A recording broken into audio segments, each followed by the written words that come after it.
तो मूवी की शुरुआत में हम केटी नामक लड़की को देखते हैं जो कि एक नर्स होती है और वह अपने पेशेंट को बचाने में नाकामयाब हो जाती है, जबकि उसने उसे सीपीआर भी दिया था और इस बात से केटी को काफ़ी दुख पहुंचता है। फिर समय बीतता है और अब केटी रोमन कैथोलिक कम्युनिटी को ज्वाइन कर लेती है और वो अब काफ़ी रिलीजियस बन जाती है। केटी को एज ए नर्स अमंडा नामक एक सेलिब्रिटी को ट्रीट करने को असाइन कर दिया जाता है जो कैंसर जैसी घातक बीमारी से जूझ रही थी और उसके घर जाने से पहले केटी गॉड से प्रे करती है कि आज से वो अमंडा जैसी बड़ी सेलिब्रिटी की केयर करने जा रही है। प्लीज़ उसे सभी प्रॉब्लम से लड़ने की स्ट्रेंथ दें। फिर अमंडा के घर पहुंचने के बाद केटी को दूसरी नर्स सब चीज़ें बताकर चली जाती है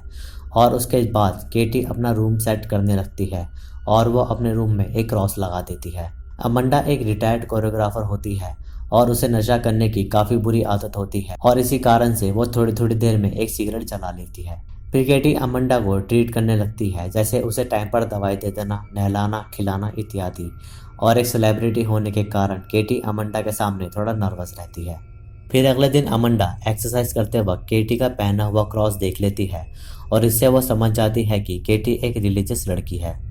और तभी केटी घर में अमंडा का म्यूजिक कवर देखती है और इससे उसे पता चलता है कि अमंडा अपने काम के लिए काफ़ी मानी जाती है। उस रात एक मेल नर्स केटी की जगह आता है और केटी बाहर अकेले डिनर करने चली जाती है और तभी केटी के पास उस मेल नर्स का कॉल आता है जो उसे वापस बुला लेता है क्योंकि अमंडा काफ़ी नशे में हो चुकी थी और उसने उस मेल नर्स को हार्म करा और इस बात से वो केटी पर अमंडा की रिस्पॉन्सिबिलिटी छोड़ के चला जाता है। फिर सोते वक्त अमंडा केटी को बताती है कि उस मेल नर्स ने उसके साथ ज़बरदस्ती करने की कोशिश की, इसलिए उसने उसे हार्म करा। और तभी अमंडा केटी से पूछती है कि ये काम वो कब से कर रही है, तो केटी कहती है कि पिछले कुछ सालों से। और फिर वो पूछती है कि इससे पहले वो कहाँ काम करती थी, तो केटी बताती है कि इससे पहले वो एक हॉस्पिटल में थी। और इस बात पर अमंडा उससे पूछती है कि तुमने काफ़ी डेथ्स देखी होंगी, तो केटी हाँ कह देती है। अमंडा जानती थी कि केटी गॉड से हर बात पर प्रे करती है और इसलिए वो उससे पूछती है कि क्या गॉड तुम्हारी बात पर रिस्पॉन्स देते हैं। और इस बात पर केटी उसे कहती है कि हाँ, वो हमेशा मेरे साथ रहते हैं और मेरी बात सुनते हैं और मुझे उनकी आवाज़ सुनाई देती है और कभी कभी ऐसा लगता है कि वो मुझे टच कर रहे हैं, इसलिए उसकी शरीर की सारी नसें वाइब्रेट होने लगती है और इससे उसको काफ़ी अच्छा भी लगता है। तभी अमंडा कहती है कि वो अब अकेली हो गई है और इस बीमारी से वो कहीं जा भी नहीं सकती, तो केटी उसे कहती है कि तुम अकेली नहीं हो, वो आपके साथ है और वो आपकी हमेशा केयर करेंगे। फिर रूम से बाहर निकलकर घर की लाइट्स फ्लक्चुएट होने लगती हैं और केटी को एक प्लेजर फील होने लगता है, जैसे वो उसे टच कर रहा हो, जिसे केटी अमंडा को बता रही थी और इससे केटी को काफ़ी अच्छा लगता है। फिर केटी गॉड से प्रे करती है और उसको अब ये लगता है कि उसकी रिस्पॉन्सिबिलिटी अब अमंडा को बचाना है और उसकी सोल की रक्षा करना है और इसलिए वो अमंडा की सारी ड्रिंक सिंक में बहा देती है और बीच बीच में उसे वही प्लेजर फील होता है जिसकी वो बात कर रही थी।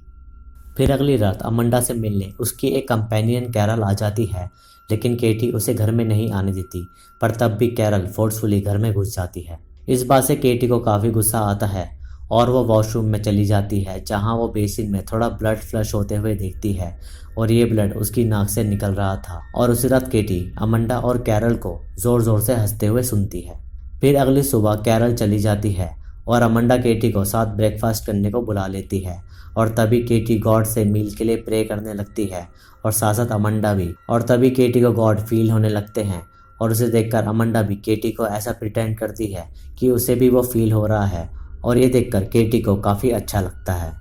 ये देखकर केटी को फील होता है कि अमंडा भी उसी के जैसी है, मतलब जैसा वो फील करती है वैसा अमंडा भी फील कर पा रही है, इसलिए केटी को अमंडा के साथ एक अटैचमेंट फील होने लगती है। फिर अमंडा केटी को एक रिलीजियस बुक गिफ्ट करती है जिस पे लिखा था कि ये मेरी सेवियर के लिए है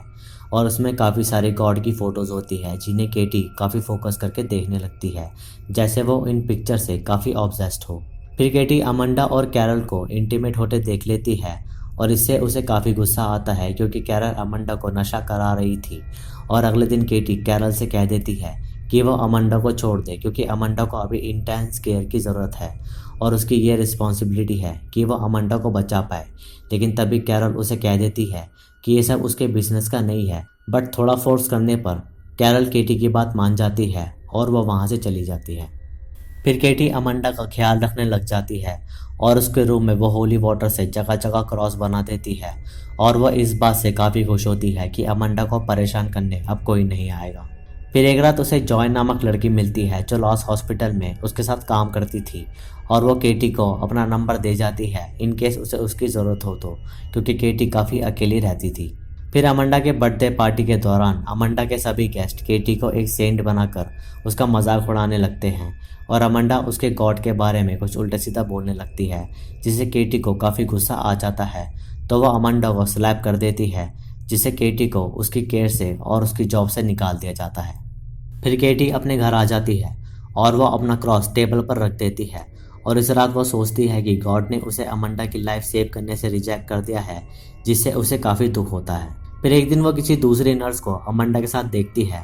और उसी रात वो क्रॉस को ज़मीन पर गिरते हुए भी देखती है और उसको लगता है कि ये काम गॉड ने किया है। अब उसको लगता है कि गॉड उसका साथ नहीं दे रहे हैं, तो वह किसी पार्टनर को ढूंढने एक पब चली जाती है जहां उसे कोई भी कांटेक्ट करने की कोशिश नहीं करता। तभी केटी को एक आदमी मिल जाता है जिससे वो इंटीमेट हो जाती है और तभी उसको उस पेशेंट का विजन आता है जिसे वो बचा नहीं पाई थी और उसको लगता है कि उसके हाथों से वो आदमी मर गया है, लेकिन ये बस उसके हेलुसिनेशंस होते हैं और वो आदमी अपना काम कंटिन्यू रखता है।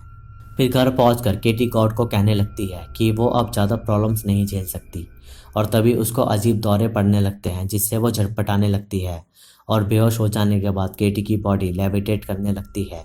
और ये देखकर उसे लगता है कि ये सब गॉड कर रहे हैं। फिर केटी उस बुक में से सभी गॉड्स की फ़ोटो कट कर लेती है और फिर केटी उस नर्स से मिलती है जो अमांडा का ख्याल रख रही थी और उसकी बात से केटी को पता चलता है कि वो और अमांडा काफ़ी अच्छे से रह रहे हैं और वो नर्स अमांडा का काफ़ी अच्छे से ख्याल रख रही है और ये बात सुनकर केटी गुस्से में वहाँ से चली जाती है।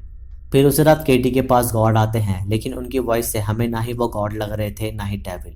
और वो केटी को कहते हैं कि तुमने अपनी सारी परीक्षाएं पास कर ली हैं और बस अब एक परीक्षा बाकी है और अगर तुम उस परीक्षा को पास कर लोगी तो हम दोनों साथ हो जाएंगे। और ये बात सुनकर केटी काफ़ी मोटिवेट हो जाती है और वो अब कुछ भी करने को तैयार है। फिर अगले दिन केटी के घर जॉय आती है और वो उसकी जॉब के जाने पर दुख जताती है और कहती है कि वो कोशिश करेगी उसे नई जॉब दिलाने की, लेकिन केटी को जॉय का वहाँ आना अच्छा नहीं लग रहा था क्योंकि केटी गॉड के साथ जाने की तैयारी कर रही थी। और तभी केटी जॉय को घर जाने को कहती है, लेकिन तभी जॉय अपना लेटर वहीं भूल जाती है। फिर उसी रात केटी एक मॉड पहनकर चोरी छुपे अमांडा के घर जाती है और मॉड उस ड्रेस को कहते हैं जो जीसस पहना करते थे। तभी केटी देखती है कि अमांडा की तबीयत काफ़ी ख़राब है और वो उसे गॉड के नाम पर होली वाटर लगाने लगती है, जिससे अमांडा को जलन होने लगती है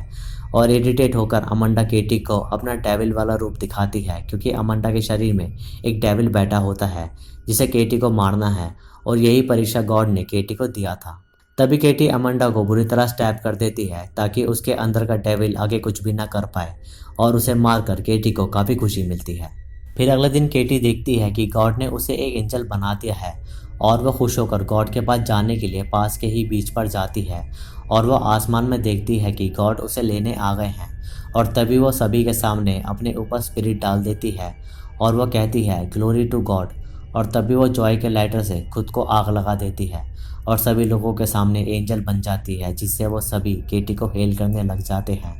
जिससे केटी काफ़ी खुश होती है। लेकिन एक्चुअल में केटी बुरी तरह जल जाती है और ये मूवी यहीं ख़त्म हो जाती है।